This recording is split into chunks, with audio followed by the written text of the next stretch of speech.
大家好，歡迎收睇《大城小聚》嘅。唔知道大家中唔中意中國舞蹈嘅呢？如果中意嘅話呢，好可能你會覺得好難有機會可以欣賞得到一啲藝術欣賞價值較高嘅傳統舞蹈表演啦。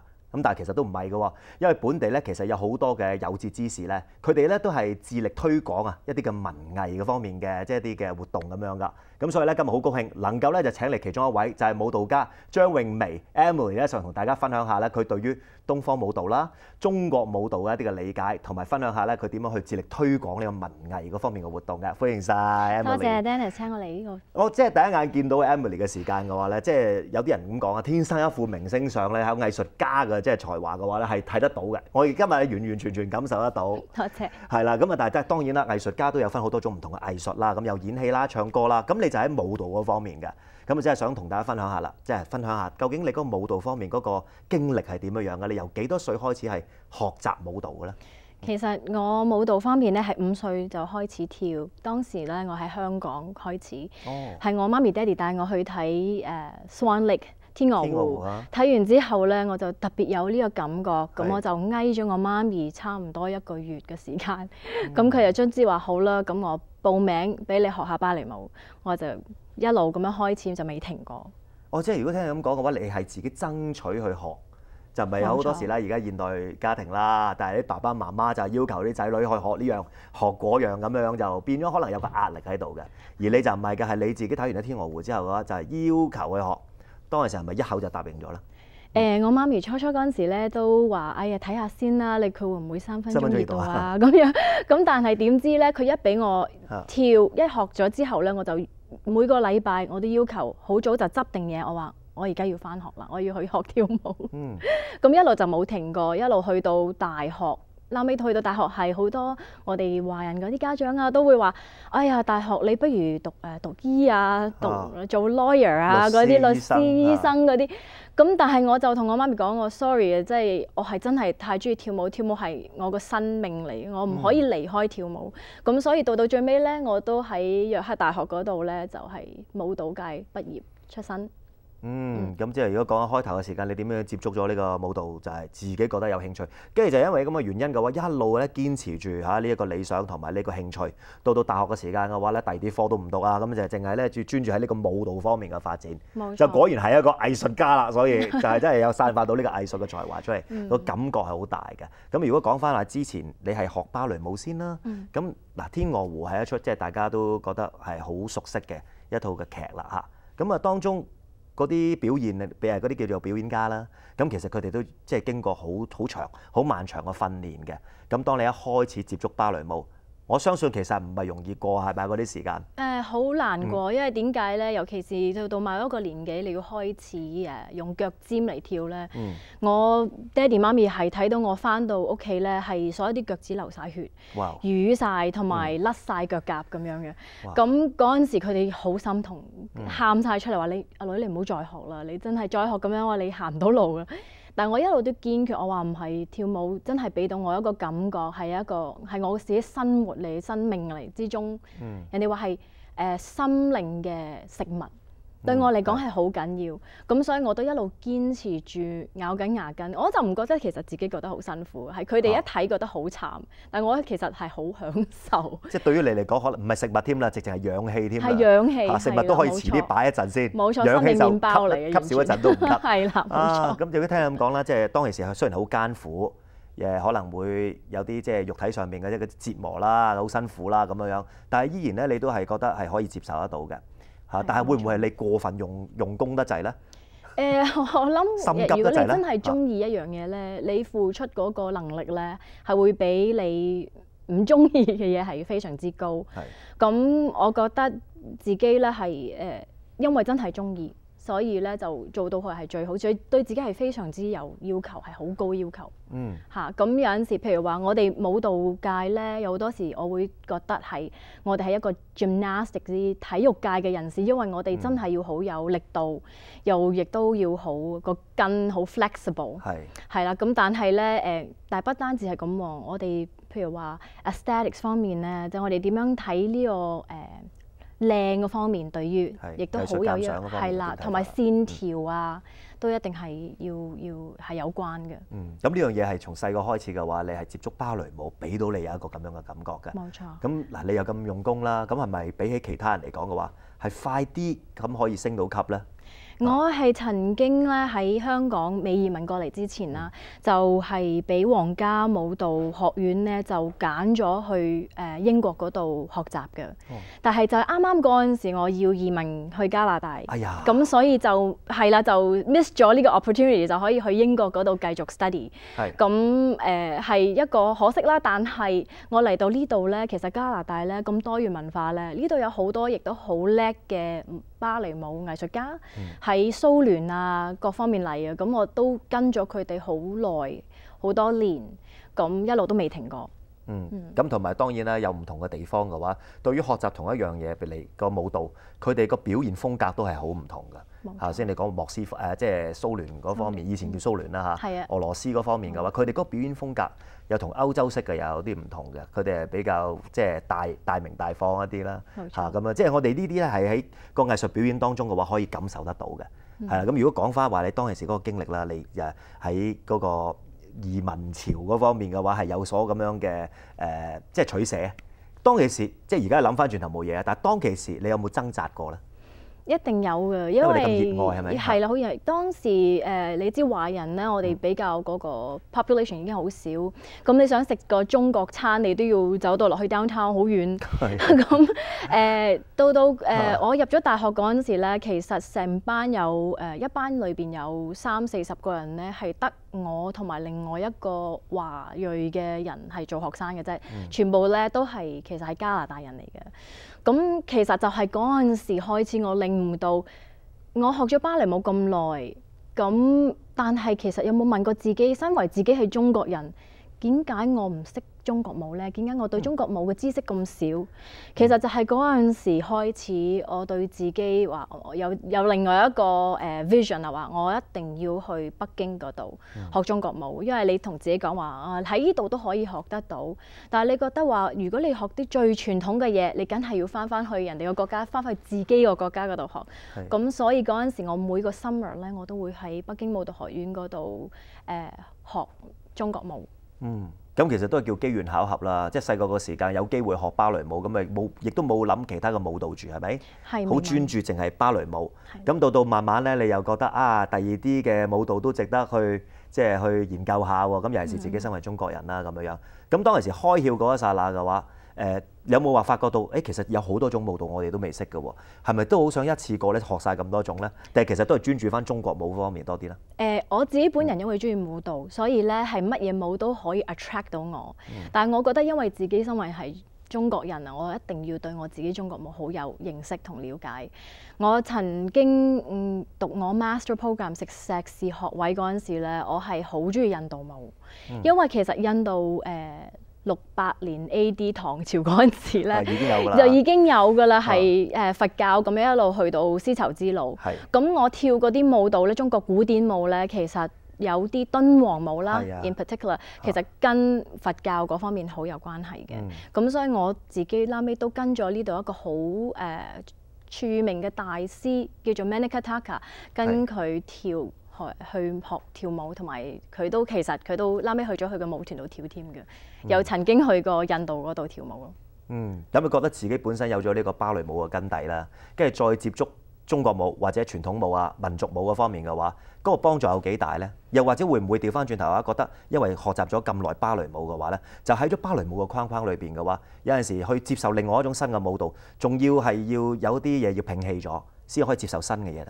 初細個嗰陣時咧，我會覺得跳芭蕾舞同埋中國古典舞咧就會容易好多，同埋我覺得難度比較高，所以我一定會去爭取學。但係到而家呢個時間咧，我係好中意民族舞。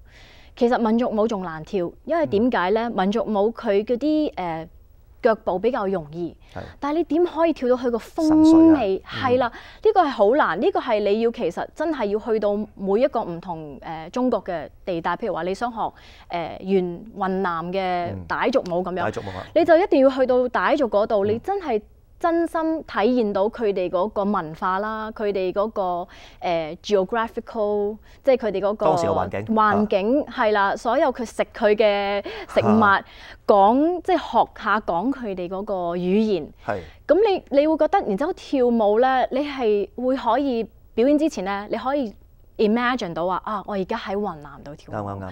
咁你嗰個風味好容易就會走咗出嚟。所以我而家教我啲 dancers 跳舞都係㗎。雖然佢哋未去過雲南咧，我會攞好多資料。我未開始之前，我一定要同佢哋講，你一定要 study，一定要睇好多嘢，睇佢啲 pictures 啦，讀下佢啲書本啊。你要知道人哋嗰啲 culture，你先至可以真真正正融入跳呢一隻舞蹈。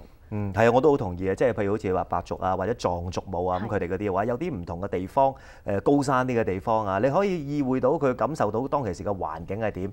咁你每次跳嘅時間，好似你咁講啊，眯埋眼有翻啲意境出嚟嘅話咧，你就可能會跳到嗰種嘅神髓出嚟，而唔係去裝扮嗰種舞姿。冇錯。係啊，而係話真係去感受、領會到當其時嘅環境嘅話，去透過自己嘅身體去表現呢樣嘢獨特嘅風格出嚟。係，我好同意。但係如果真係冇咁嘅機會嘅話，就都幾難下嘅嚇。係喎，好難啊，冇辦法係靠書本啊，或者你睇下 YouTube 啊嗰啲咁樣。但係我都會盡量，譬如話，我每年咧會請一啲舞蹈大師喺北京嘅學院嗰度。咁佢哋我有某一年咧請到李比達先生過嚟，佢係真係咧專門對民族舞嘅搜集。嗱，不過咧，我哋一陣間繼續講，我哋而家係去廣告先。啊，轉個頭翻嚟嘅話咧，我哋再同咧 Emily 咧講下佢嗰個舞蹈嘅人生。轉頭傾。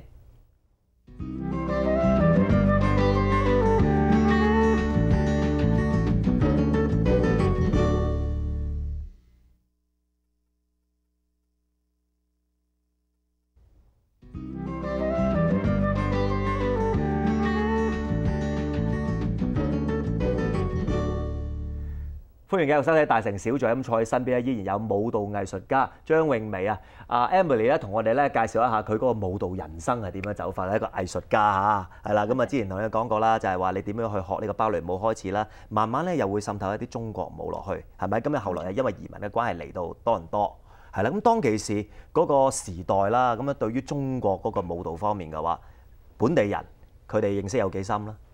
可以咁講，本地人咧對中國舞咧，佢哋只係會話哦，你哋學中國舞係咪淨係揸住啲線同埋絲帶咁樣跳㗎？羽線舞嗰啲淨係係啦係啦，所以佢哋嗰個其實話知識嚟講係非常之少，但係興趣咧就非常之多。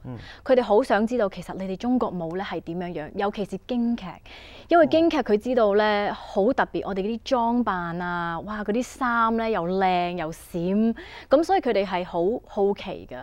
咁我哋初嗰陣時係好大困難啦，因為我哋有好多嘢都要喺大陸度運過嚟，我哋喺度冇人會做到。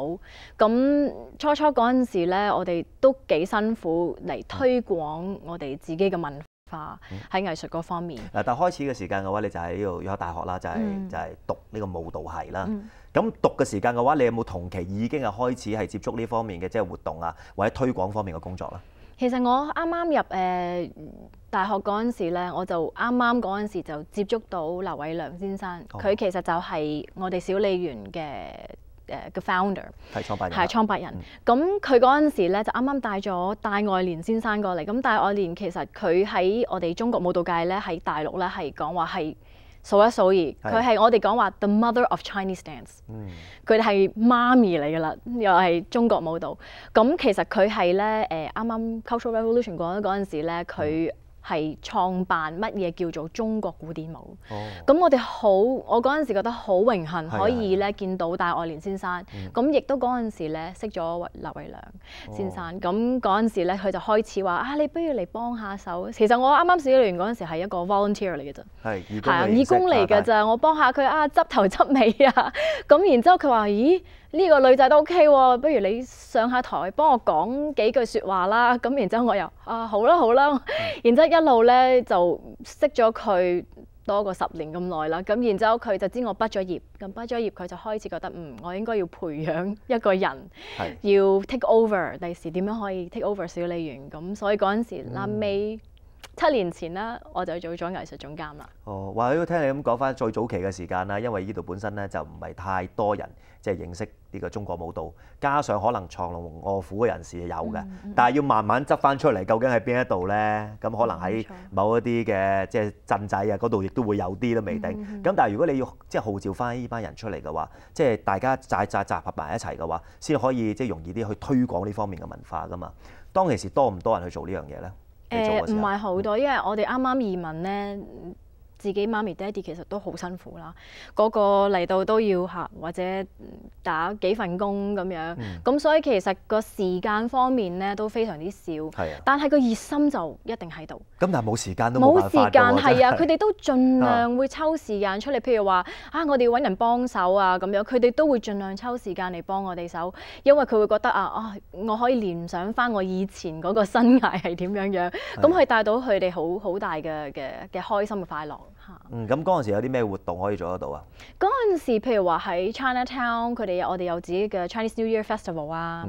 嗰陣時又有我哋Chinese Cultural Centre，亦都會有啲活動啊咁樣。但係嗰啲全部都係好小型嘅活動嚟㗎。嗰陣時即係會係好似話喺街頭賣藝咁樣。但係好多嘢都係從小開始㗎。係啦，又從小開始。但係因為我哋係非常之落力咁做咧，咁我哋慢慢漸漸就去咗主流社會度。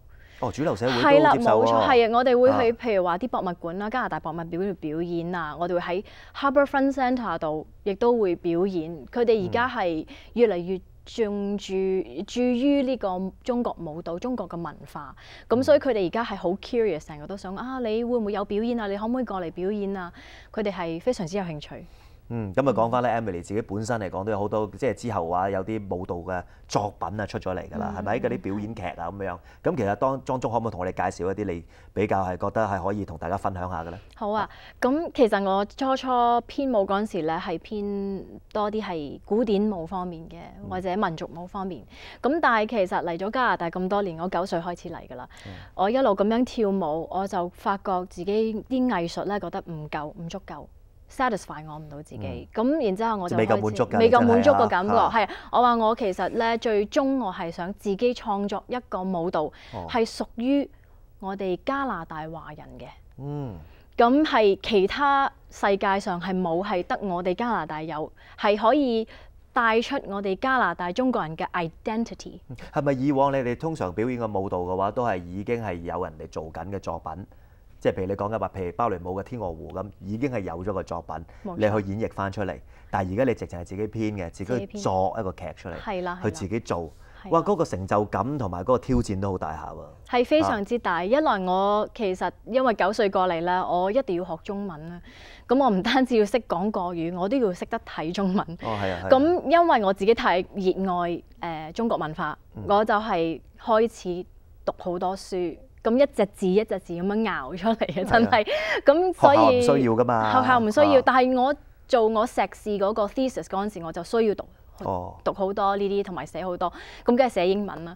咁但係就要讀中文咯。咁就係由嗰陣時開始，我就接觸到呢一個中國嘅文化係啦。咁又collect 咗好多啲 information 啦，咁自己做好多搜集資料啦。同埋頭先聽你講話讀萬卷書不如行萬里路，都會成日去國內嗰度咧去參觀下一啲即係偏遠啲嘅地方，嗰啲民族係究竟點樣可以即係咁投入跳到嗰啲民族舞出嚟咯。冇錯。咁嗰啲亦都係可以叫做取下經驗啊，攞下啲靈感啊。冇錯。咁由嗰啲靈感開始，我就自己會編作我自己真係想即係作嘅舞蹈，我嘅 artistry 咁樣。第一個作品係乜嘢？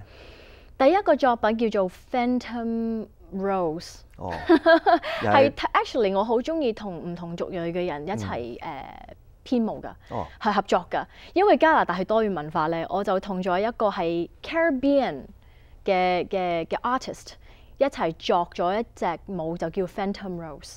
咁跟住其實就好大膽啦，呢個咁嘅嘗試。係用咩舞蹈去表現出嚟啊？我可以講話係有啲中國舞，有啲Trinidad 嘅舞蹈。即係可以 crossover 喎。crossover 亦都有 contemporary。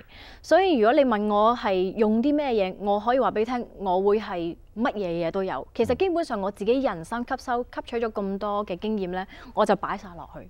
所以你話係真真正要點樣 divide 咧，我都唔知，因為我相信我自己就係我自己，我做嘅嘢就係 produce 嘅 artwork 就係咁樣樣。咁所以然之後我又做咗啱啱上年啦，做咗一個叫風。咁我讀咗好多書，同埋其實呢一個舞蹈，風 wind， 吹風嘅風。其實古時我哋中國人咧作過好多詩咧，都係關於即係風啊、陽光，即係好多呢啲風啊、雨啊、雲啊、冇錯光啊，係啦係啦。咁其實呢個舞蹈咧，唔係就係我自己編，我同一個叫做石老師嘅人一齊編呢個舞蹈。咁我覺得咧，即係如果聽個劇名叫風啊，哇！咁嗰啲舞蹈係咪要好飄逸先得咧？會唔會有好多 laser 或者嗰啲叫做絲帶啊之類啊，或者嗰件衫係好即係好飄逸啊、好長啊咁樣嘅咧？衫都係其實我自己 design 嘅，咁所以咧係要互相配合嘅喎，係互相配合係啦，咁都有絲帶啊嗰啲咁樣跳嘅，咁但係因為風咧有好多唔同嘅意識，可以話啊風一開始嗰陣時個感覺係點，或者風動心就會動。或者風之舞，或者風，即係好多隨風而去咁樣。哇！呢一句，所以其實我哋想帶俾一個觀眾唔同風嘅感覺。咁其實最緊要係咩咧？最緊要就係我希望觀眾咧睇完之後咧，佢哋係會有啲意念意識同埋感覺。我想佢哋返屋企咧，亦都會喺度思考緊。係喎，其實風咧對我哋講係透明。只可以感受得到，睇唔到風，但係可以借助另外一啲嘢感受到風嘅存在。冇錯，冇錯。咁其實我係好中意做呢啲比較上係抽象式嘅舞蹈。頭先我聽你講嗰個感覺好好嘅，就係話你係要帶出一個訊息俾啲觀眾，而係存留喺個心裏邊，將呢樣嘢帶翻屋企，或者可以再幫你去話俾其他人聽。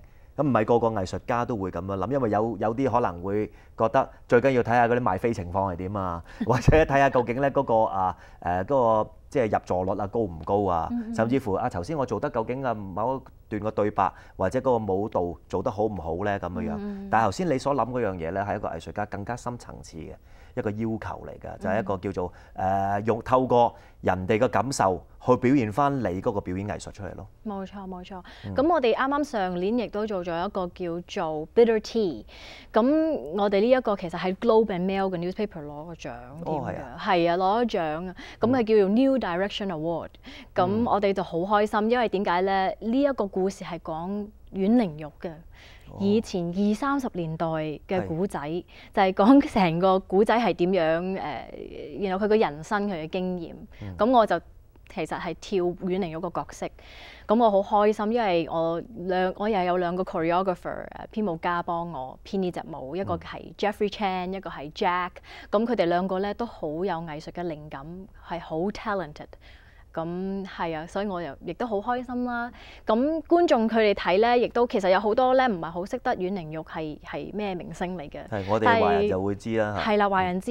咁但係佢哋睇完之後咧，佢都感覺到啊，哇！原來以前中國做女士明星係咁慘。同埋係啊，亦都可以反映到當其時即係嗰個環境啊，對於女性方面佢哋係會點樣去對待啊，或者當其時嘅文化背景會係點樣樣。咁亦都係一咧，希望能夠可以係透過你嘅藝術表現方面嘅話感受出嚟咯，係咪？咁我都知㗎啦。嗱，譬如舞蹈啊咁各樣嘢嘅話咧，亦都要配合到究竟係作個劇先啦，定係編咗個舞先去用翻個劇嗰個古仔咧去配合翻佢先啦咁樣樣。其實呢啲嘢我哋好多嘢我哋都想即係睇你嗰方面嘅話咧係能夠了解得到多啲。不如而家我哋去咗廣告先，轉個頭翻嚟嘅話再同 Emily 傾個偈嘅，轉頭傾。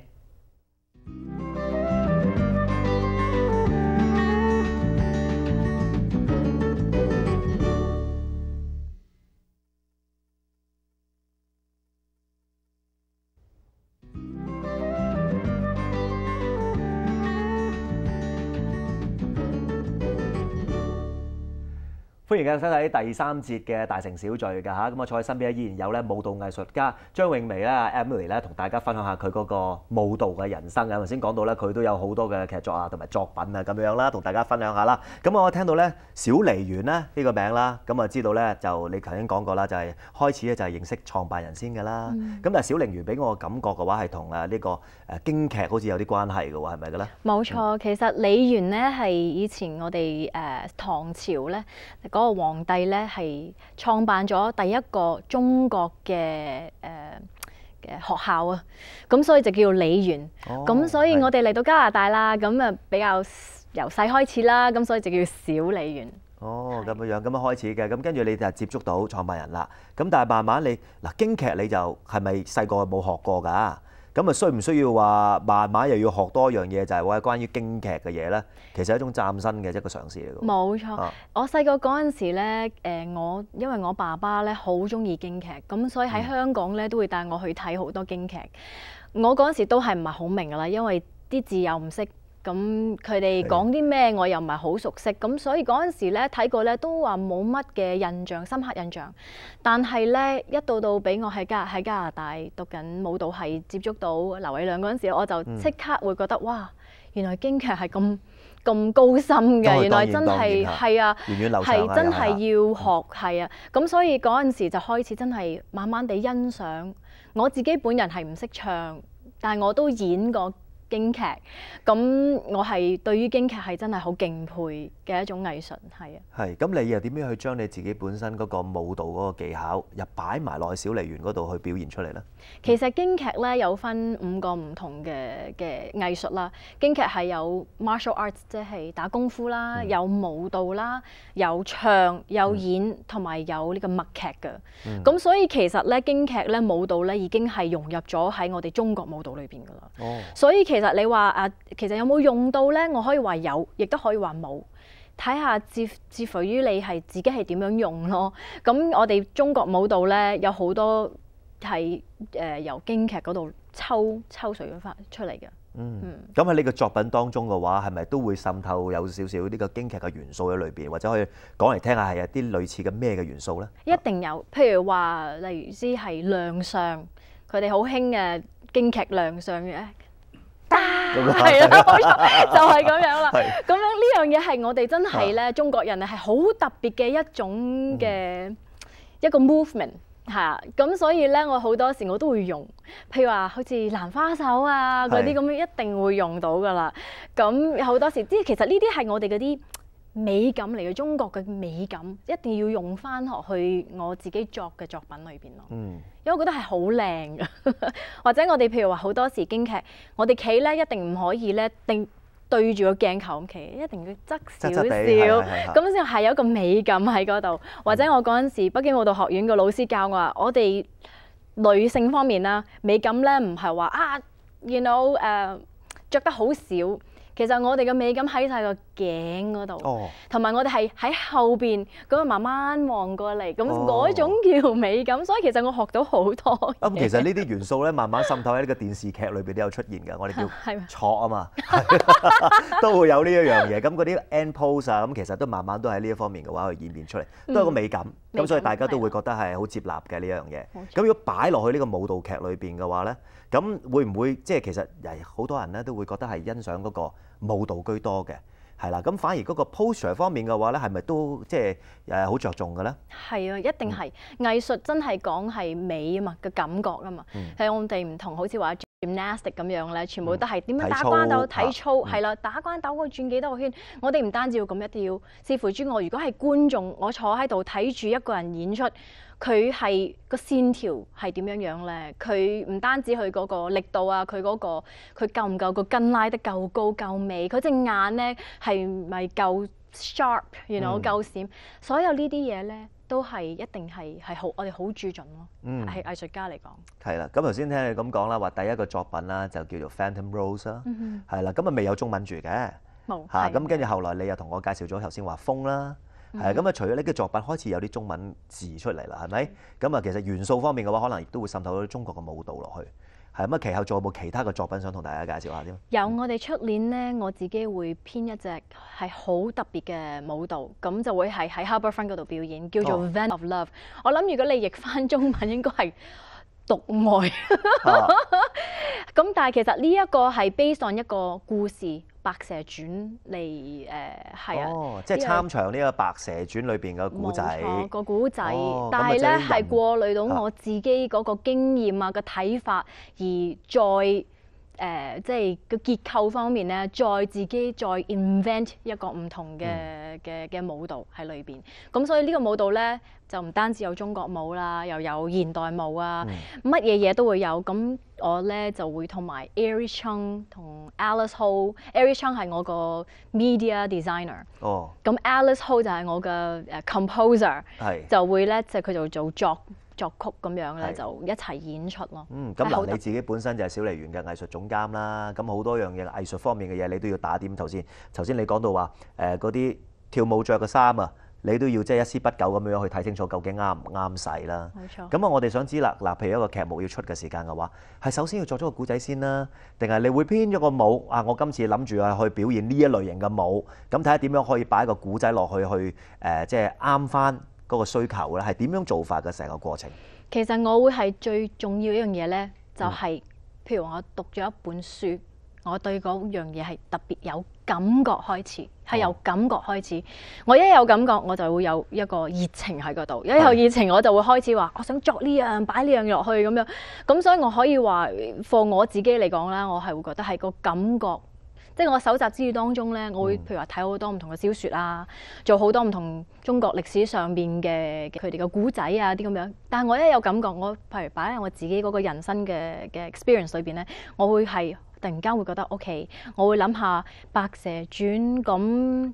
青蛇其實佢會點樣諗嘅咧？係嗰青蛇咁，青蛇跳嗰啲舞係咪應該要易過白蛇咧？係啦，究竟係咪會咁嘅咧？係咯。或者其實青蛇會唔會一路都係好妒忌白蛇，可以揾到佢心中嘅愛人咧？咁有好多，其實我哋做 artist 好多時都係問題多咯。究竟係咪咁咧？咁然之後擺翻落個觀眾嗰度，我最唔中意咧就係好似話嗱，而家個古仔咧就係咁，然之後就咁，然之後就我唔中意好似餵細路仔食嘢咁樣咧。明白。係我想咧睇完之後，係啊，比較上有abstract， 即係有一個感覺啦。就係譬如話攞翻去，佢哋翻去嗰陣時會覺得啊，係喎，其實青蛇佢點樣諗咧？或者其實個書生究竟係佢見到白蛇咁恐怖，但係最尾都係可能係咪真係決定要愛佢，淨係啊我都係犧牲我自己咧？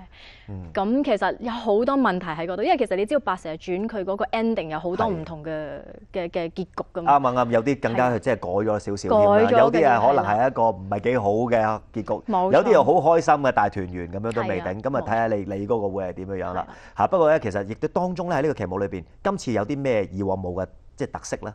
以往冇特色就係我哋會有 live performances 啦，即係有 live musician， 我哋會有一個係打鼓嘅，同埋有一個唱歌高音，就會直情喺我哋一字跳一字唱。咁幾好喎！有啲似舞台劇，但又唔係。係啊，係啦，同埋其實我同 Alice Ho 咧 Paris 都大家識咗好多年，咁我都好清楚佢哋咧對藝術嘅要求非常之高。今次係我哋3個一齊係create 呢一個嘅 Venom of Love， 所以我覺得係非常之特別。同埋第一次係 Harbourfront 嚟去佢哋其實 present 我哋。咁有咩期待咧？期待非常之高，期待係觀眾嘅來臨，期待會係真係俾到我哋中國亞洲Canadian 啊，中國加拿大係一個唔同嘅意識，係非常之特別嘅創意，係啦。咁啊，聽下 Emily 咁講啦。其實最重要咧，都係即係要有即係觀眾嚟臨嘅話，去感受得到你哋嘅表現，咁其實先係叫最成功嘅一樣嘢嚟㗎。天時地利人和三樣嘢都可以一齊嘅話咧，咁啊藝術家咧做到幾辛苦都冇所謂。好，今日咧多謝晒 Emily 上嚟同大家即係研究下嘅。今集時間差唔多，係再見。